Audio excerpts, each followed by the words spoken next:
Olá, você que me assiste, Deus abençoe você no nome de Jesus. Te dê muita graça, muita alegria e muita paz. Vamos orar. O título da nossa mensagem de hoje é Como entender a presença de Deus? Como entender a presença de Deus? Nós vamos falar desse assunto hoje. Eu pergunto para você, é importante a presença de Deus nos nossos dias? É importante a presença de Deus na tua vida? É importante a presença de Deus na minha vida?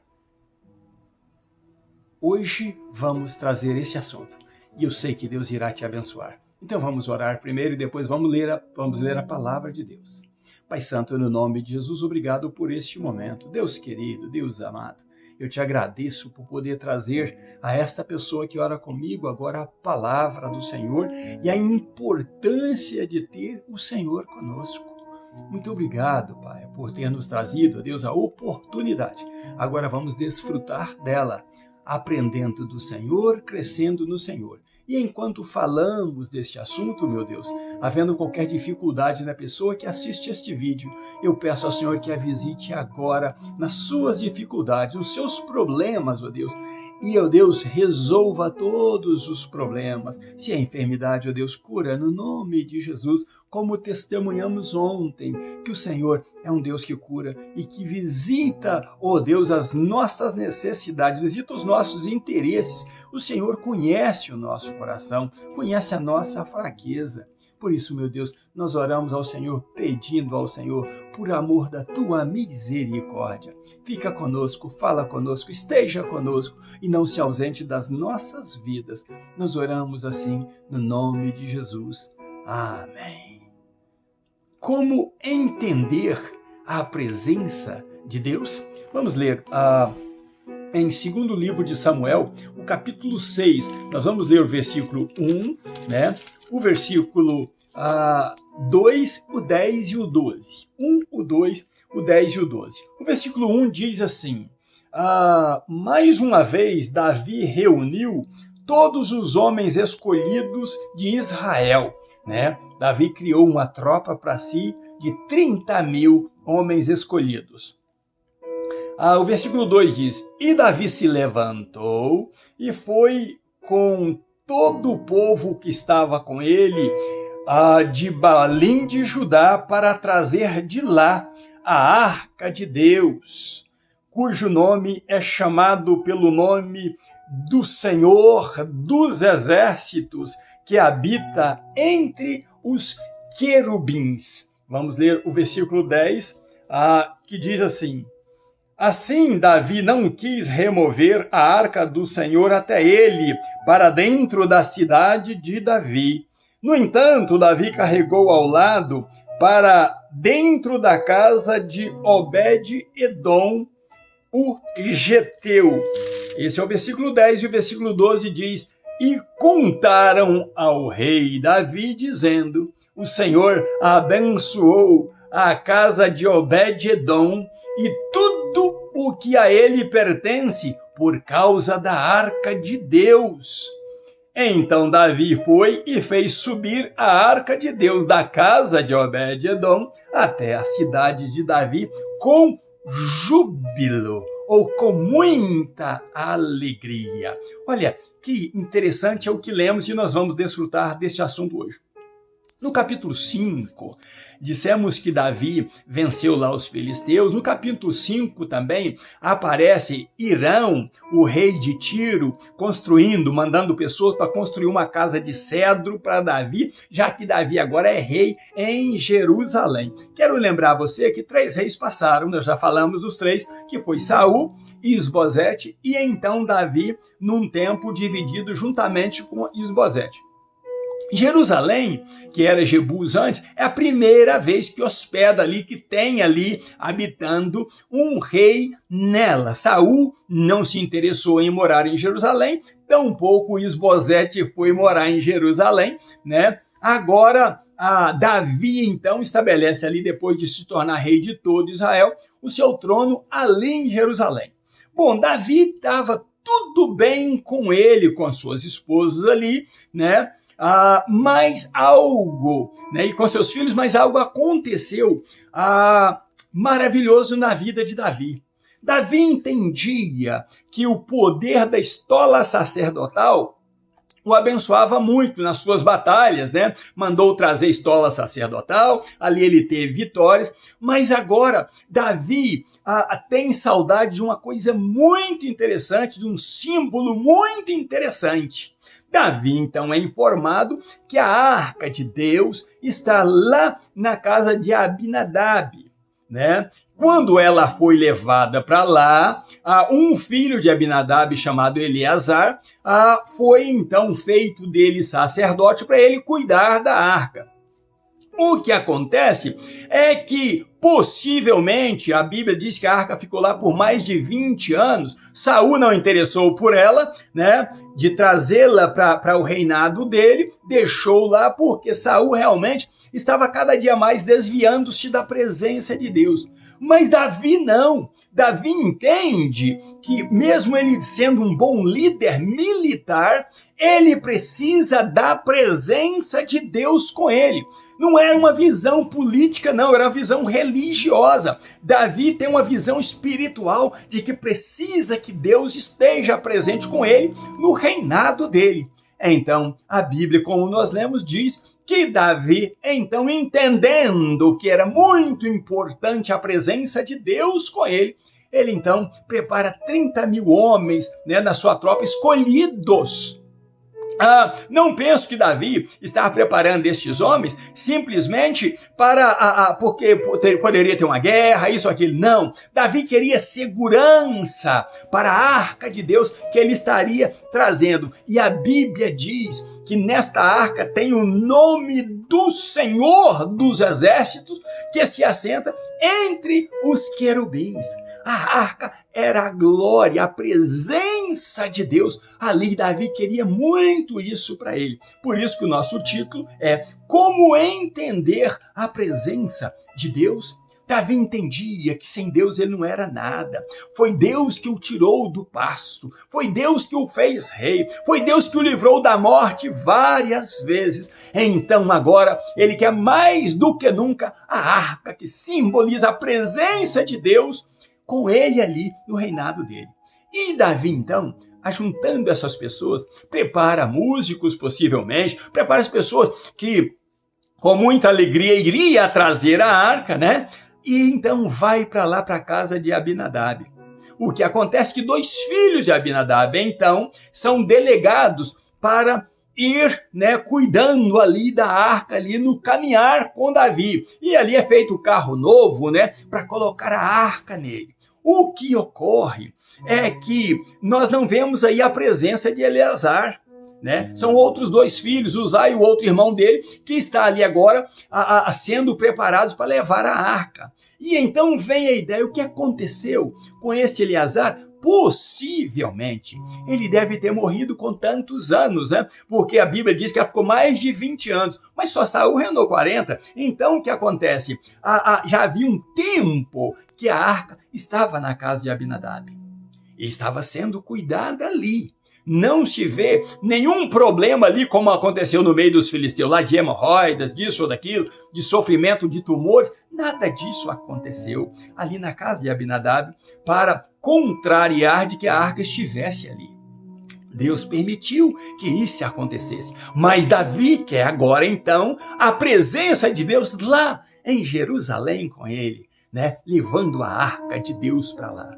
Quando eles preparam tudo e então a arca toma caminho para a Jerusalém e alguns passos, algum pouco da casa de Abinadab, o que acontece é que por uma razão, pensando que os bois tinham tropeçado e que a arca iria cair, um dos filhos de Abinadab então bota a mão na arca.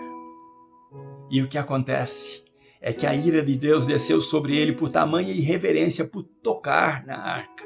E então ele morreu. Agora você entende que os levitas que eram preparados para carregar a arca, para cuidar dela, o povo de Deus tinha tudo muito bem organizado e eles enfiavam nas argolas os varões e carregavam a arca pelos varões.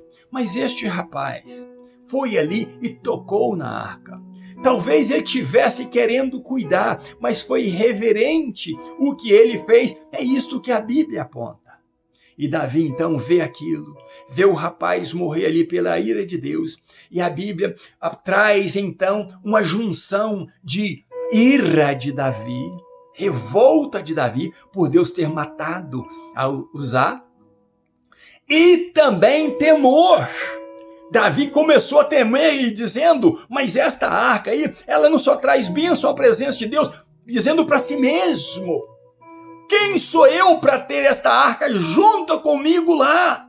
Esta arca é muito poderosa. E veja o que aconteceu. Então, Davi toma uma decisão por temor de não levar a arca para Jerusalém.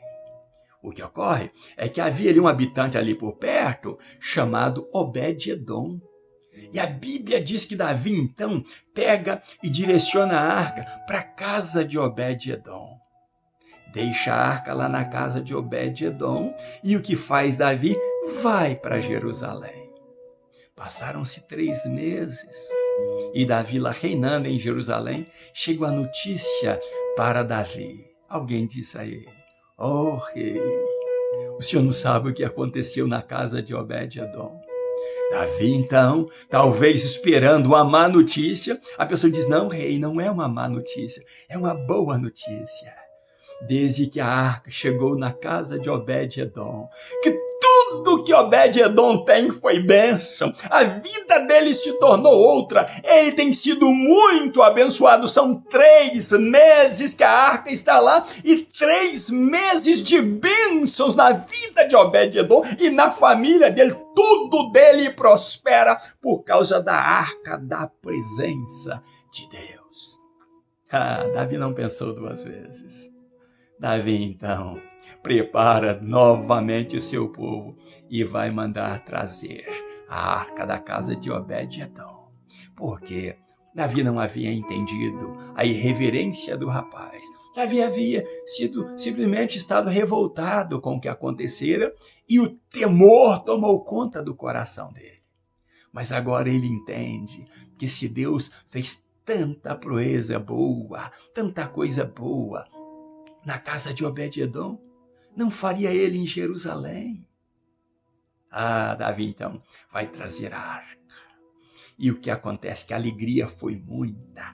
A Bíblia diz que quando deram 6 passos com a arca, Davi então oferece holocaustos a Deus. E aquilo ali virou uma festa muito grande, muitos cânticos, muita gente tocando com muita alegria, e Davi então extrapolou na sua alegria. A Bíblia diz que Davi vestiu uma estola sacerdotal, e o Espírito de Deus tomava o Davi de alegria, o rei Davi de alegria. Por isso que veio aquela música, se o Espírito de Deus se move em mim, eu danço como o rei Davi. Mas não pode ser com irreverência, como fez Uzá tocando na arca. Quando a presença de Deus está em nós, quando a presença de Deus, o Espírito de Deus está em nós, nós devemos dançar na presença de Deus, não para aparecer para homens, não para criar escândalos, como muitos fazem por aí, nesse sincretismo religioso, aí, misturando macumbaria, misturando seitas africanas com cultos a Deus. Não é isso que nós estamos dizendo. Sabe aquele momento que você está dentro do teu quarto, que a alegria de Deus te toma e você quer bailar sozinho dentro do seu quarto? Você quer dançar para Deus dentro do seu quarto? O Espírito de Deus te toma com poder e você e Deus ali, você se despe na presença do Senhor. Você tira toda a carga que está sobre você na presença de Deus. Você tira toda a tristeza e joga por terra, porque o teu Deus se faz presente com você ali te abençoando. Davi ficou cego para tudo naquele momento, mesmo sendo rei. Ele dançou, ele confraternizou ali com a presença de Deus. Ninguém se escandalizou ali. Todos estavam alegres, porque a arca de Deus entrando em Jerusalém, antes ela ficava lá em Siló. Agora ela está em Jerusalém, ela já esteve lá no meio dos filisteus, ela esteve na casa de Abinadab, ela esteve na casa de Obed-edom e abençoou lá nos filisteus, ela amaldiçoou os filisteus, mas aí Obed-edom, ela abençoou a casa de Obed-edom. Agora a arca está entrando em Jerusalém pela primeira vez, a arca está ali. Antes eram os jebuseus, agora não, é o povo de Davi que comanda a cidade de Davi, e Deus se faz presente na cidade de Davi. Mas alguém não entendeu isso e veio, ao invés de entender a presença de Deus, veio criticar o rei. Era Mical, a filha de Saul. Mical estava com alguns problemas. Mical tinha sido dado para outro marido, tirada de Davi e dada para outro marido. Quando Davi fugia, por vingança Saul fez. Mical agora, talvez vivendo com aquele homem lá, amando Davi como amava, criou para ela alguns problemas. E Mical, ao invés de louvar a Deus também, junto com seu marido, não, ela resolveu criticar, zombar do marido. E isso redundou a Mical um problema sério. As mulheres de Davi podiam ter filhos. Mical ficou estéril por vida. Nunca pôde gerar filhos por ter criticado aquele homem que estava ali se rasgando na presença do Senhor, se entregando na presença do Senhor, dedicando a sua maior alegria ao Senhor, porque tudo talvez que Davi queria era ter a arca de Deus ali, da presença de Deus, do nome que está sentado entre os querubins, com ele, no reino dele. Você já sentiu isso alguma vez na vida? Quando você está adorando a Deus com sua maior força, quando você está se dedicando teu melhor para Deus, está dedicando aquele momento exatamente para o Deus que te livrou de muitas mortes, o Deus que te livrou de muitas batalhas, de muitas derrotas, o Deus que colocou o pão na tua mesa, o Deus que te abençoou. E de repente, quando você está abrindo o coração, está buscando a Deus, alguém vem e critica você. Você está chorando nos pés do Senhor, esperando de Deus uma grande bênção. E vem alguém e critica você. Essas críticas, às vezes, vêm de pessoas que você releva, mas às vezes vêm de líderes. Quantas vezes eu, no meu melhor, tentando dar o meu melhor para Deus, eu fui chamado de menino, fui humilhado por pastores que eram mais velhos que eu e que entendia que eu era um menino, um intruso no meio deles. Às vezes somos perseguidos. Hoje tem um ex-pastor no Brasil, que eu nem sei se ele foi algum dia pastor, que era muito famoso. Saiu do Brasil para vir aqui nos Estados Unidos, para me perseguir e me expor diante do mundo. Hoje ele não tem o brilho da graça de Deus e eu pude acompanhar a derrota dele passo a passo. Não porque buscou me ofender, mas porque se afastou da presença de Deus, porque abandonou a glória de Deus, porque vendeu o nome que Deus deu a ele, e o nome de Deus era muito famoso no mundo inteiro, e agora é muito criticado por quase todos os cristãos, por ter abandonado a Deus. Como entender a presença de Deus? Eu quero que você entenda isso, que Deus é santo, que Deus ele não tem o culpado por inocente, que Deus não dá a sua glória a outrem, mas a igreja do Senhor Jesus tem nela a glória de Deus. O próprio Jesus disse: Pai, eles não são do mundo, a glória que tu me destes, eu dei a eles. Como eu estou em ti, Pai, eles estão em nós. Olha que palavra poderosa. Cuida, Pai, deles. E então, esse maravilhoso Deus, com a maravilhosa intercessão de Jesus, nos enviou o Espírito Santo dele, que hoje é a nossa arca, é sinal da presença de Deus, como eu disse também, a Bíblia é a nossa arca, ali está a nossa aliança, ali está tudo o que precisamos ler e entender para marcharmos para a glória eterna, para vivermos eternamente com Cristo Jesus. E às vezes, sofremos aqui, padecemos ali, alguns são presos, como foi Paulo e Silas, Pedro, alguns são crucificados, outros têm a lança ali atravessando as costelas, mas nada disso tira o brilho da glória de Deus de você. Cristão precisa encarar a vida como Estevão encarou a vida. As pedras caindo sobre ele. E ele dizia, eu vejo os céus abertos e eu vejo o Filho do Homem à destra de Deus, Pai. Você e eu precisamos entender que não tem nada melhor nesta vida. Não tem ouro e nem tem prata. Não tem dinheiro, não tem mulheres, não tem filhos, não tem riquezas. Não tem abundância, não tem fartura que se compara à glória, à presença do Senhor Deus na tua vida e na minha vida. Vamos lutar por isso. O mundo pode estar indo por água abaixo. Pode estar andando totalmente na contramão. Eu e você precisamos estar nas mãos de Deus.